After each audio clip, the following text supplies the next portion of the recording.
Assalamualaikum warahmatullahi wabarakatuh.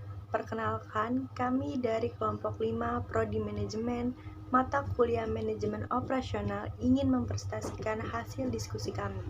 Pertama-tama, saya sebagai moderator ingin mengucapkan terima kasih kepada Bapak M. Alfaruq Abdul Eskom, Magister Manajemen selaku dosen Manajemen Operasional. Lalu berikutnya, kami yang beranggotakan yang pertama ada Immanuela Graciana Putri Endrian, yang kedua ada Nadia Rizkyani Putri, dan yang terakhir ada saya Rana Fitriani. Berikut pemaparan yang akan kami presentasikan. Pertama, ada pengertian manajemen pemeliharaan. Manajemen pemeliharaan merupakan sistem yang terdiri dari beberapa elemen, berupa fasilitas, penggantian komponen atau spare part, biaya pemeliharaan, perencanaan kegiatan pemeliharaan dari eksekutor pemeliharaan. Elemen-elemen tersebut saling terkait dan berinteraksi dalam kegiatan pemeliharaan di industri. Lalu selanjutnya ada jenis-jenis pemeliharaan. Di jenis-jenis pemeliharaan ini juga terbagi menjadi beberapa. Yang pertama, ada pemeliharaan kerusakan perbaikan. Pemeliharaan kerusakan adalah pemeliharaan secara langsung yang terjadi ketika peralatan gagal dan harus diperbaiki dalam kondisi darurat atau dengan dasar prioritas. Yang kedua, ada predictive maintenance atau pemeliharaan pencegahan, yakni suatu kegiatan perawatan yang dilakukan secara periodik untuk menghindari terjadinya kerusakan peralatan atau biasa disebut dengan pemeliharaan berdasarkan waktu, time-based maintenance. Dan yang ketiga, ada pemeliharaan rutin atau routine maintenance, yaitu pemeliharaan ini dilakukan secara periodik menurut siklus operasi berulang, dapat berupa pemeliharaan harian, mingguan, atau berdasarkan jam operasi atau running hour. Kegiatan yang dilakukan dapat berupa pembersihan, sweeping, penyetelan, adjustment, dan pelumasan, dan penggantian. Assalamualaikum warahmatullahi wabarakatuh. Saya Nadia Rizkyani Putri dari kelompok 5. Manfaat manajemen pemeliharaan. Pertama, perbaikan terus-menerus. Kegiatan ini menjadi kajian yang penting dalam manajemen operasi, baik manufaktur maupun jasa, terutama pabrik-pabrik yang menggunakan mesin yang berputar dan beroperasi setiap saat. Yang kedua, meningkatkan kapasitas. Dengan adanya perbaikan yang terus-menerus, maka tidak ada nada pengerjaan ulang atau proses ulang, sehingga kapasitas akan meningkat. 3. Mengurangi persediaan. Karena tidak perlu ada tumpukan bahan baku yang harus disiapkan untuk melakukan produksi ulang. 4. Biaya operasi lebih rendah. Akibat kapasitas yang meningkat disertai dengan persediaan yang rendah, maka secara otomatis akan meningkatkan biaya operasi yang rendah.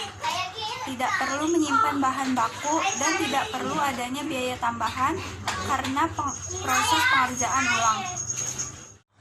Perkenalkan, nama saya Immanuela Graciana Putri Endrian, semester 3, jurusan Manajemen Fakultas Ekonomi dan Bisnis. Di sini saya ingin menyampaikan tentang tujuan manajemen pemeliharaan. Yang pertama, memaksimalkan produksi pada biaya yang rendah dan kualitas yang tinggi dalam standar keselamatan yang optimum. Yang kedua, mengidentifikasi dan mengimplementasikan pengurangan biaya.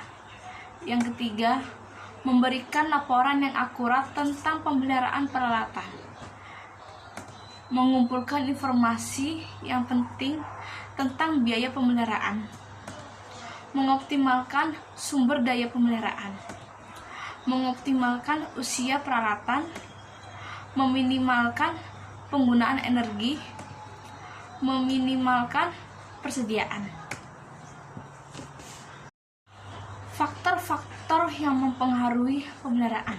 Yang pertama, ruang lingkup pekerjaan.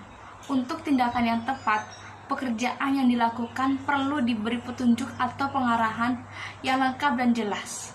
Pengadaan gambar-gambar dan atau skema dapat membantu dalam melakukan pekerjaan. Yang kedua, lokasi pekerjaan.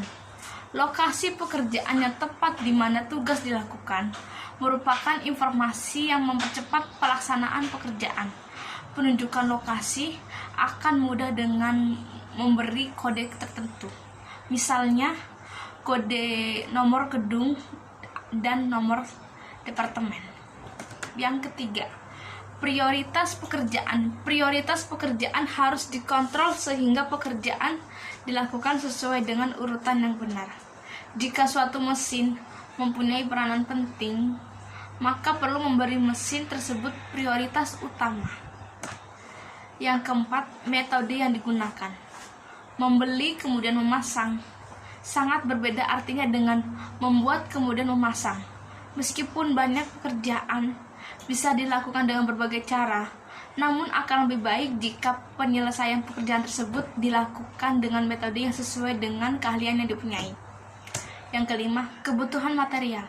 Apabila ruang lingkup dan metode kerja yang digunakan telah ditentukan, maka biasanya diikuti dengan adanya kebutuhan material.